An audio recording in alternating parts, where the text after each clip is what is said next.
Hello! In this video we will try to explain what is career planning. Why a career plan? We're going to talk about it. How to use the self-evaluation and the tools that are provided. How to fill in the paper and what to do next. So let's first start, well, why do I want it? All the different nurses working in different departments. You started as an SN1, maybe you want to develop yourself in education skills, or maybe you want to develop yourself as a charge nurse or even as a nurse manager.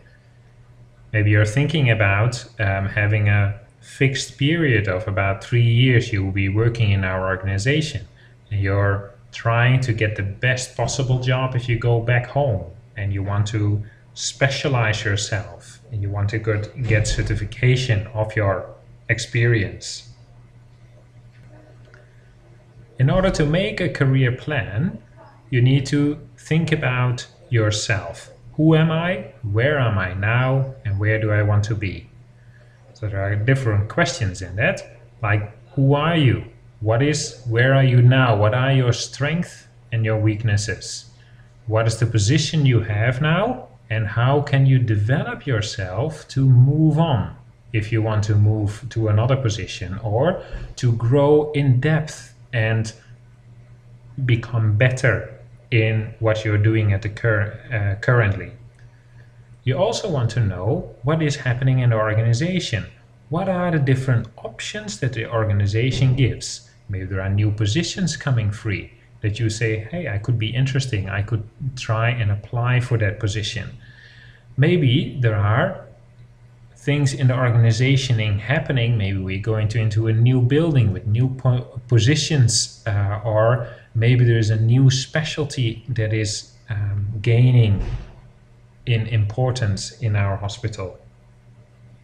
What are the things that I need to prioritize in? Maybe you say, well, I need to prioritize in my knowledge, or I need to prioritize in my the way that I'm dealing with my nurse manager and giving input into the daily activities. Another way to do this, and this is a link to a website that is provided in the self-assessment pack, is that you first want to look at the self-assessment. Then you want to look at what is possible in the organization. You want to set then your objectives within the limitations that there are as an organization, or the limitations that you have that you gained from the self-assessment. And then you want to make your career development plan. What are you going to do? You implement a plan in order to get the most out of your career. We provided a 7-page self-assessment paper. So this is voluntary, you can use this, and probably it will help you to come up and make a paper. So let's look at an example, because this is actually then the final paper as we want to see it. On the first page on top, there is an example written. This is our broad goal. Where do you want to go in your career? So this person says, I want to become a charge nurse of a neuroscience ward. I want to be known for someone who is respected by colleagues and doctors for the way I care, the knowledge I have, and the leadership skills I present. So the following 3 items are important to me: integrity, quality of care, and healthy nursing team. So this person divided her career plan over a 3-year period, where she said, I first want to become an experienced or a senior nurse. Then she's hoping to become a team leader in order to get to the charge nurse. So she wrote then as well, what is the knowledge that I need to acquire in the first year? So I want to have more neuroscience knowledge. She knows that JCI will come and she wants to be a part of this quality. In order for her to look to the future is to become a charge nurse. Then in her first year, she wants to look at skills and abilities. So she wants to start precepting new nurses, or she wants to look in conflict management.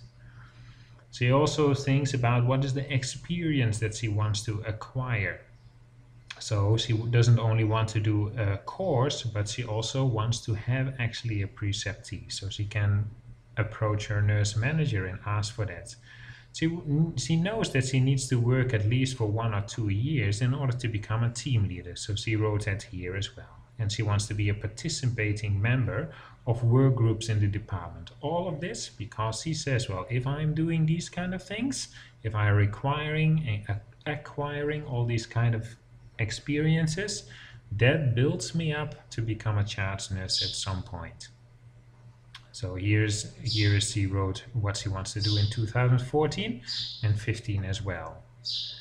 On the back side of the paper, she breaks the broad goals into action plans. So she said about her neuroscience knowledge, for example, she says, okay, how are you going to build it up? I'm going to buy a book. I'm going to take a course for critical thinking. She thinks she will do that over a period of 12 months. And here's that she's going to buy the book actually. She puts what resources she needs to have. So here's what she needs to buy. Regarding the JCI for the knowledge, she says, okay, I'm going to go to 2 lectures a month. And the resource that she needs is that she needs to have a change of duty. She's going to participate in a mock survey, and she's going to ask the nurse managers to book her for a mock survey. So here is how she's her skills and abilities, and she's breaking that down in things that she can do and that she can finish and complete. You can see when she's hoping to complete, and she can follow for herself, you know, where she's going to go with this whole plan. This is another example.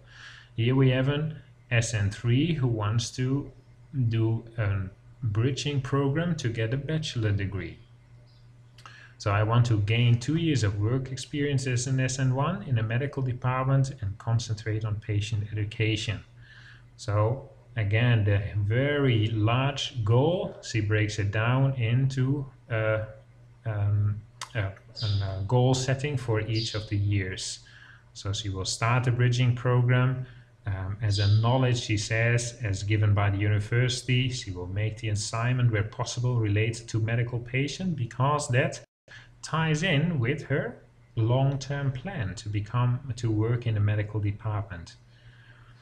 The skills, well, she first wants to develop those skills as an SN1. The experience, she wants to do reflecting nursing. She wants to, over a 24-hour work week in the hospital. Then she wants to take the care of the assigned patients. Again, this same paper of the bridging program, she breaks it down in all different goals that are smart, that are concrete, that she can time to see if it is really finished or not. And that's how you can see if she actually finished these or not. So that is a career plan. After you made a career plan, what do you do next? You share it with your nursing manager. Because your nursing manager, if you need his help, for example, to become a team leader, he needs to be aware and partially agree as well with your personal career plan, that you want to develop yourself, for example, in a managerial role. After you shared it and you agree with him, you give a copy to the nursing education. And then it's the key to update yourself. So what did we discuss in this small lecture?